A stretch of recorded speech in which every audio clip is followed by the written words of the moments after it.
ഹിന്ദു സമ്മേളനം കേൾക്കുമ്പോ ഇതിന് പുറത്തു നിൽക്കുന്നവരെല്ലാം വർഗീയമായി ചിന്തിക്കുന്ന, എന്നാൽ ഏറ്റവും മതേതരമായ കാഴ്ചപ്പാടുകൾ ഉയർത്തിപ്പിടിക്കുന്ന, മതേതരത്വം എന്ന വാക്കിന്റെ എല്ലാ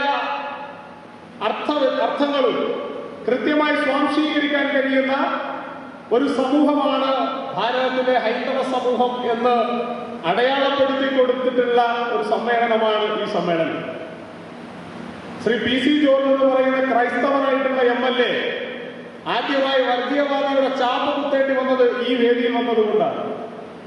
കേരള സ്റ്റോറി എന്ന് പറയുന്ന ചിത്രമെടുത്ത ആളിനെയും ക്രൂശിക്കേണ്ടി വന്നത് ഈ വേദിയിൽ അദ്ദേഹം സംസാരിക്കാൻ വന്നതുകൊണ്ടാണ്. അപ്പോ ഈ വേദിയെക്കുറിച്ചുള്ള നമ്മുടെ കാഴ്ചപ്പാട്, ഈ വേദി എത്രത്തോളം പുറത്തു നിൽക്കുന്ന ആളുകൾ എത്ര സൂക്ഷ്മമായിട്ടാണ് നിരീക്ഷിക്കുന്നത് എന്നുള്ളതിന് ഒരു ഉദാഹരണം എന്നുള്ള നിലയിലാണ് ഞാൻ ആ വിഷയം നിങ്ങളുടെ മുൻപാകെ കൊണ്ടുവന്നത്. സഹിഷ്ണുതയുടെ മതമാണ് ഹിന്ദുത്വം എന്നെല്ലാവരും പറയും. അതെ, നമ്മുടെ സഹിഷ്ണുതയുടെ അടിസ്ഥാനത്തിലാണ് മഹാനായ കോൺഗ്രസിന്റെ നേതാവ് ശ്രീ ആര്യാടൻ മുഹമ്മദ് പറഞ്ഞതുപോലെ, എന്റെ ബാപ്പയുടെ ബാപ്പയുടെ ബാപ്പ ആര് എന്ന് ചോദിച്ചാൽ അതിനെനിക്കൊരൊറ്റ ഉത്തരമേ ഉള്ളൂ, അത് ഭാരതീയനാണ്, അത് ഹിന്ദുവാണ് എന്നുള്ള ഉത്തരം. മറ്റ് നാടുകളിൽ നിന്ന് ഈ ഭാരതത്തിലേക്ക് അഭയാർത്ഥികളായി കടന്നു വന്ന ഏത് മതത്തെയും രണ്ട് കൈകളും നീട്ടി വിശാലമായി സ്വീകരിച്ച മതമാണ് ഭാരതത്തിലെ ഹിന്ദുത്വ മതം. ആ ഹിന്ദു ഇന്ന് വർഗീയവാദിയാണ്. ആ ഹിന്ദുവിനെ ഇന്ന് ഭാരതത്തിൽ അടയാളപ്പെടുത്തുന്നത്, കേരളത്തിൽ വിശേഷിച്ച് അടയാളപ്പെടുത്തുന്നത് വർഗീയവാദിയാണ് എന്നുള്ള നിലയിലാണ്.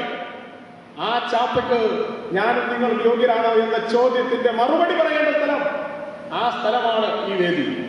ഇവിടെ നമ്മുടെ മുന്നിൽ, നമുക്ക് മുൻപ് ഈ സമൂഹത്തെ പലതരത്തിൽ പിരിഞ്ഞു നിന്ന ജാതികളുടെ, മതങ്ങളുടെ, രാഷ്ട്രീയത്തിന്റെ ഉന്നത കുലജാതൻ, പിന്നോക്കക്കാരൻ എന്നൊക്കെ പറഞ്ഞ്, അധസ്ഥിതൻ എന്നൊക്കെ പറഞ്ഞ് വിഘടിച്ചു നിന്നവരെ ഒരുമിച്ച് ചേർത്ത് നിർത്തിയ ഒരു വേദിയാണ് ഈ ഹിന്ദു സമ്മേളന വേദി. ആ ഹിന്ദു സമ്മേളന വേദിക്കകത്ത് നമുക്ക് കൃത്യമായിട്ടുള്ള നിലപാടുകളുണ്ട്.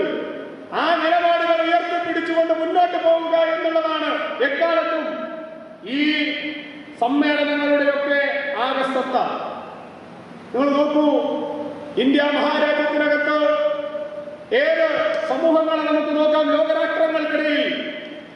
അത് എത്ര വലിയ ദാർശനികമായിട്ടുള്ള മുന്നോക്കക്കാരുമായിട്ടുള്ള നിലപാടുകൾ ഉയർത്തിപ്പിടിക്കുന്നു എന്ന് പറയുന്ന ഏതൊരു മതത്തെയും നമുക്ക് ഈ കോണ്ടക്സിൽ നിന്നുകൊണ്ട് ഒന്ന് പരിശോധിക്കാം. ഈ കോണ്ടക്സിനകത്ത് ഏറ്റവും മതേതരമായി,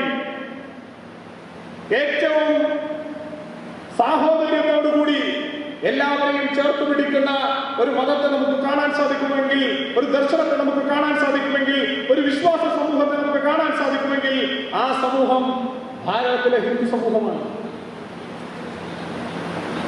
ലോക സമസ്ത സുഖിനോ ഭവന്തു എന്ന ആപ്തവാക്യം നമ്മൾ ഉയർത്തിപ്പിടിക്കുമ്പോ ലോകത്തെ സകല ചരാചരങ്ങളെയും, സകല മാനങ്ങളെയും, സകല പ്രാണികളെയും, ജീവജാലങ്ങളെയും ഒക്കെ ചേർത്ത് പിടിക്കുമ്പോ അവർക്കെല്ലാം സുഖം ഭവിക്കട്ടെ എന്ന് ചിന്തിക്കുന്ന ഒരേ ഒരു സമൂഹം, അത് ലോകത്ത് ഹൈന്ദവ സമൂഹമല്ലാതെ മറ്റേത് സമൂഹമുണ്ട്. ആ സമൂഹത്തെ നമ്മൾ വർഗീയമായി ചാപ്പകുത്തി മാറ്റി നിർത്തുകയാണ്. ഹിന്ദു എന്ന് പറഞ്ഞാൽ അത് വർഗീയമാണ് എന്ന് തിരുത്തി എഴുതപ്പെടുന്ന കാലത്ത് ഇത്തരം ശബ്ദങ്ങൾ ഉയർന്നു വരേണ്ടതിന്റെ അനിവാര്യമായിട്ടുള്ള കാലഘട്ടത്തിലൂടെയാണ് നമ്മൾ കടന്നു പോകുന്നത് എന്ന് നമുക്ക് പറയാതെ മുന്നോട്ട് പോകാൻ സാധിക്കില്ല. നമ്മൾ നോക്കൂ, നമ്മുടെ കഴിഞ്ഞ 50 വർഷക്കാലം ഈ കേരളത്തിനകത്ത് ഭരിച്ചവരൊക്കെ മതേതര പാർട്ടിയുടെ ആളുകളാണെന്നാണ് അവർ പറയുന്നത്. അവരെല്ലാം മതേതരരാണ്. അത് കമ്മ്യൂണിസ്റ്റ് പാർട്ടി ആയാലും, കോൺഗ്രസ് പാർട്ടി ആയാലും, അതുപോലെ മറ്റേത് രാഷ്ട്രീയ പാർട്ടി ആയാലും അവരെല്ലാം മതേതരവാദികളാണ്. പക്ഷേ ഈ മതേതരവാദികൾ കഴിഞ്ഞ 50 വർഷക്കാലം ഈ നാട് ഭരിക്കുമ്പോ മലയാള ഭാഷയുടെ പിതാവായിട്ടുള്ള തുഞ്ചത്ത് രാമാനുജൻ എഴുത്തച്ഛൻ എന്ന് പറയുന്ന ആ മനുഷ്യന് അദ്ദേഹത്തിന്റെ സ്വന്തം സ്ഥലത്ത് ഒരു സ്മാരകം കെട്ടി ഉയർത്താൻ പോലും കഴിയാത്തത്ര രീതിയിൽ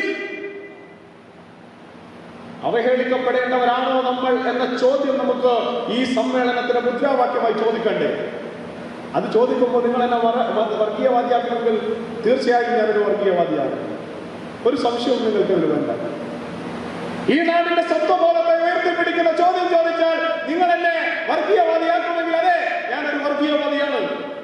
ഈ നാട്ടിലെ ധർമ്മത്തെ കുറിച്ച് ചോദിക്കുമ്പോ ആ ചോദ്യം ഉയർത്തിയതിന്റെ പേരിൽ ഞാനൊരു വർഗീയവാദിയാകുമെങ്കിൽ അതെ, ഞാനൊരു വർഗീയവാദിയാണ്. ഇവിടെ ഒരു സംസ്കാരമുണ്ട്. ആ സംസ്കാരത്തെ ഉയർത്തിപ്പിടിക്കുന്ന മൂല്യങ്ങൾക്ക് വേണ്ടി പോരാടുന്നത് ഒരു വർഗീയവാദിയുടെ ചാപ്പ എന്നിലേക്ക് കുത്തിത്തരാനാണെങ്കിൽ അതെ, ഞാനൊരു കറകളഞ്ഞ വർഗീയവാദിയാണ് എന്ന് പറയാൻ എനിക്കൊരു കഴിയുമില്ല. അങ്ങനെ പറയാനുള്ള തന്റെ ഇടം എന്ന് ഹിന്ദു ആർജിക്കുന്നുവോ അന്ന് മാത്രമേ നമുക്ക് ഈ രാഷ്ട്രത്തിനകത്ത് മുന്നോട്ട് പോകാനുള്ള സാഹചര്യം ഉണ്ടാവൂ. നിങ്ങൾ നോക്കേണ്ടത് പതിറ്റാണ്ടുകളുടെ അടിമത്തം പല കാലഘട്ടങ്ങളിൽ നമ്മളിലേക്ക് വന്നു. ആ പതിറ്റാണ്ടുകളുടെ അടിമത്തം നിൽക്കുമ്പോഴും നമ്മൾ എന്തുകൊണ്ട് ഉയർന്നു വന്നു എന്ന് പറഞ്ഞാൽ നമ്മുടെ സാംസ്കാരികമായ അടിത്തറയായിരുന്നു അതിന് പിൻബലമേകിയതെങ്കിൽ ആ സാംസ്കാരികമായ അടിത്തറയെ ലക്ഷ്യം വെച്ചുകൊണ്ടാണ് ഇവിടുത്തെ പൊളിറ്റിക്കൽ ജിഹാദി കൂട്ടം എന്ന് നമ്മുടെ മുൻപിലേക്ക് വരുന്നത്. അറിഞ്ഞോ അറിയാതെയോ ചില ഹിന്ദു നാമധാരികൾ അതിനൊത്താശ പാടുന്ന നിലയിലേക്ക് മാറുന്നു.